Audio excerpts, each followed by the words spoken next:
What up, shit? Timmy's here. Now, one of the greatest filmmakers there is obviously Stanley Kubrick. He's directed iconic movies from The Shining to Eyes Wide Shut, obviously 2001.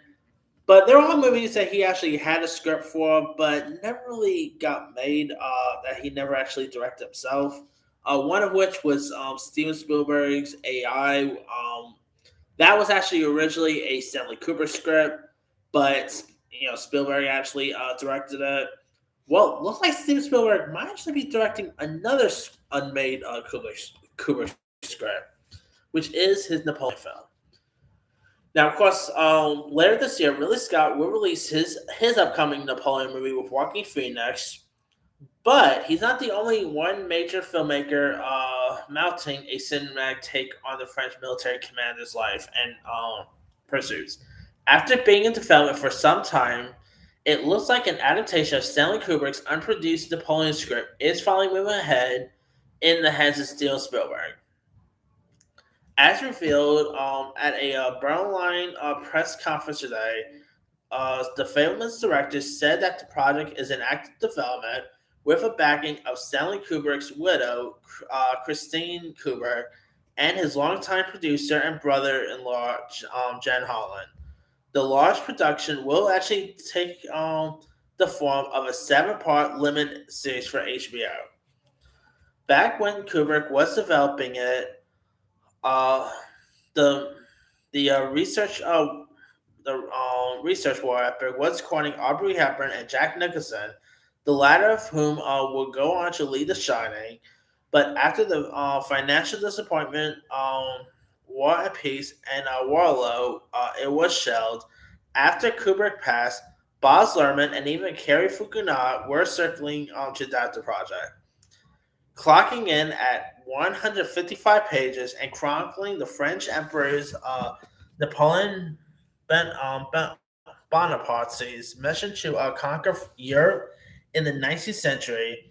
The script also details Kubrick's precise production plans, foreseeing the film would clock in at 180 minutes.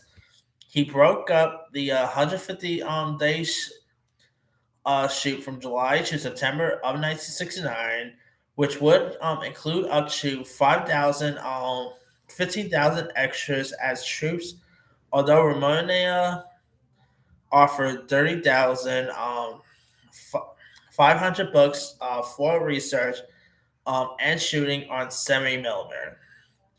This, of course, wouldn't be Spielberg's first time adapting a Kubrick script following 2001's AI Artificial Intelligence. While it's unclear if Spielberg will direct any parts of the adaptation or produce, he did confirm at the Berlinale press conference that he hasn't settled on his next film yet, even though he's adapting a Bradley Cooper-led Frank Bullitt thriller. But hey, Spielberg, I can totally see him really adapting a TV show here. Of course, he's not really big with the streaming giants and stuff like that, but he would actually direct something like direct a TV show. And hey, Steven Spielberg directed Napoleon TV show. That would be awesome to see. So I think this could possibly work. Who will they actually get to play Napoleon is beyond me. Of course, we already got Joaquin Phoenix playing the part, so I don't know. I think this could be interesting. I still really would love to see that this like unproduced Napoleon film. I think, or adaptation, I should say. So hopefully this thing actually gets made sooner rather than later. Hey, Spielberg, this guy, I really don't think he'll ever retire. I believe he's in his 70s, if I'm not mistaken, and he looks like he has no plans of retiring. So, anything Spielberg directs, I'll just watch in a heartbeat. Obviously, he's one of my favorite filmmakers of all time, so I cannot wait to see how this thing, whenever this thing gets made, but I cannot wait to see how this thing shapes up. And HBO, I could totally see HBO doing the series. So, we'll actually want to see. Anyway, let me leave you guys. What are your thoughts on Steven Spielberg planning to adapt Stanley Kubrick's Unmade Napoleon into a series rather than a feature? Do you think a feature sounds better? Are you even interested in checking out the Napoleon series? Do you think Spielberg would be a good choice for this? Or are you more interested in the Ridley Scott version? Drop comments below. Don't forget to like, subscribe, hit that bell for notification. This is Timmy Saya.